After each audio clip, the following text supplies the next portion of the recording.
Bonjour à tous, nous sommes aujourd'hui sur la plateforme d'Arel à Sandillon sur une parcelle de tournesol. Suite aux 2 dernières années où le contexte climatique a été difficile afin d'implanter le colza, nous remarquons une hausse de tournesol sur nos secteurs. De ce fait, nous avons décidé de faire des essais afin d'acquérir de nouvelles références pour adapter nos préconisations. Sur cette plateforme, il y a 3 types d'essais. Le premier est un engrais starter localisé au SMI, le deuxième essai est un essai densité et le troisième essai est un essai variété. Nous sommes sur un sol limon argilo-sableux. Donc cet essai a été semé le 17 avril avec la variété ES idyllique à une densité de 78 500 plantes par hectare. Donc cet essai vise à comparer 4 spécialités commerciales qui sont sur le marché. Donc le soufre, l'ammonitrate 33, le 1846 et le 2117. Tout ça comparé à un témoin. Plusieurs notations ont été effectuées sur cet essai. La première notation est le peuplement. Nous n'avons pas vu de différence significative entre les différentes modalités. La deuxième notation est le stade. Toutes les modalités sont à 9 paires de feuilles, hormis le témoin qui est un peu moins développé, à seulement 8 paires de feuilles.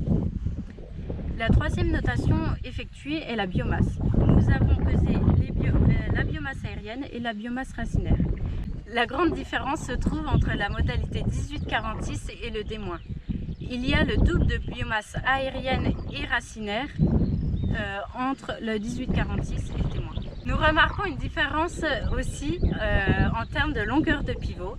Sur la modalité 1846, en moyenne, les pivots mesurent 19 cm, tandis que sur la modalité 2117, seulement 14 cm moyenne pour la longueur des pivots. Le deuxième essai qu'on va vous présenter est un essai densité. Donc, la première modalité a été semée à la densité dite optimale, 78 500 plantes par hectare. La deuxième modalité est en sous-densité, 74 000 plants par hectare. Et la troisième modalité est à 83 000 plantes par hectare. Pour l'instant, nous ne remarquons pas de différence en termes de stade et en termes de peuplement. Par contre, nous verrons peut-être des différences lors de la récolte.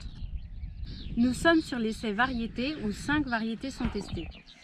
Il est important de choisir une variété peu sensible aux maladies, étant donné que la lutte fongicide est rarement rentable. Nous sommes sur la variété P63HH69 de Pionnier. C'est une variété précoce aussi bien à maturité qu'à floraison.